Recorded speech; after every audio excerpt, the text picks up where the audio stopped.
comment gérer ces satanées limaces. Forcément, vous avez été confronté un jour ou l'autre si vous avez fait un potager. Dans cette vidéo, je vais vous faire un retour sur mes épinards, comment j'ai fait pour me protéger des limaces, comment j'ai pu rebondir aux plants qui ont été dévastés et aussi les solutions que j'ai mis en place qui sont assez différentes de la ferme du Bec et Loin. Mais avant ça, on donne des stages de permaculture tous les mois. Comme d'habitude, le lien est dans la description. Et si tu veux me soutenir, mets dès maintenant un j'aime ou un petit commentaire. Surtout, n'hésite pas, ça me fait plaisir, ça m'aide beaucoup. Maintenant, revenons-en à nos limaces. Dans cette vidéo, je vais t'expliquer concrètement comment je fais pour avoir une production, même si mon champ est rempli de limaces. Alors tu t'en doutes, c'est pas la première fois que tu regardes une vidéo qui parle de limaces. On te donne toujours des tonnes de solutions qui ne marchent pas. Les coquilles d'œufs, le marc de café, la bière, tout ça, c'est vraiment pas le genre de solution que je vais utiliser ici. Sachant que bien évidemment, je ne mets jamais aucun produit chimique, ni en bio, ni autre. Je mets tout simplement aucun produit ici. Et en plus, j'ai un véritable challenge, c'est que j'habite pas sur place. Il y a environ 1 mois et demi, je t'ai montré comment je pouvais planter 90 plants d'épinards en 15 minutes. Ces épinards ont été touchés par les limaces, mais ça n'a pas été le pire. Le pire, ça a été les plants de courgettes que j'ai mis assez tôt dans la saison. Il a fait assez chaud pour qu'ils survivent, mais ils se sont fait dévorer les uns après les autres. Là, encore une fois, on va entendre plein de choses sur Internet, c'est le paillage, c'est l'herbe, etc. Non, pas du tout. Des limaces, il y en a partout. Regarde, là, c'est la vitre de ma serre. Là, c'est mon allée. Et il y en a même dans ma cuisine. Pourtant, quand je regarde les salades dans ma serre, tout va bien.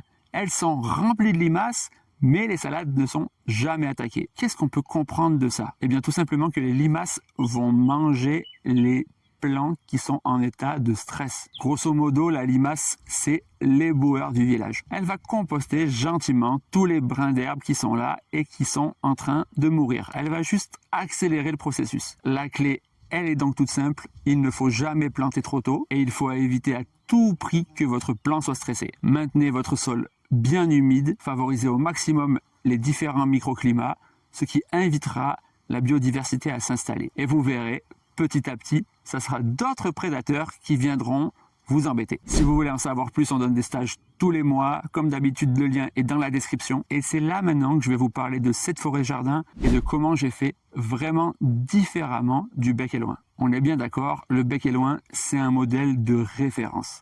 Et quand on lit ce magnifique livre, on voit qu'ils commencent leur forêt jardin par d'abord tout détruire et apporter un maximum de compost. Ça pourrait être une bonne stratégie, mais c'est pas ce que j'ai choisi de faire ici. Moi ici, j'ai justement choisi de multiplier les microclimats et de surtout rien détruire. Ce qui fait que j'ai tous les prédateurs de la chaîne alimentaire qui viennent ici, notamment les plus gros, les sangliers et les chevreuils. J'ai choisi de leur laisser accès libre, même si parfois ils peuvent occasionner quelques dommages. J'accepte cette perte parce qu'en ayant tous les animaux de la chaîne alimentaire, il y a une autorégulation qui va se faire. Si vous favorisez les microclimats, surtout que vous ne les détruisez pas, la biodiversité va s'installer toute seule. Et petit à petit, un équilibre va venir se créer. Moi ici, je vais planter un maximum de choses pour être le plus autonome possible. Il y aura des années où les épinards vont mieux marcher que d'autres. Il y aura des années où les choux vont mieux marcher que d'autres.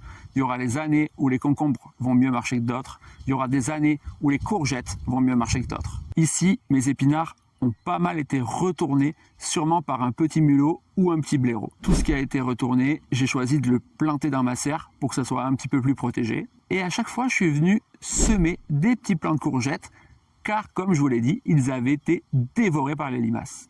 Et là, on voit bien le genre de technique qu'on peut trouver en permaculture, c'est-à-dire pas être dans la lutte permanente, mais essayer de réfléchir à des solutions plus lentes. Encore une fois, on en revient au principe, multiplier la diversité, favoriser les solutions lentes et à petite échelle, accepter la rétroaction et le problème est la solution. On voit que le plant est en bonne santé et pourtant, ici, on voit une belle trace de limaces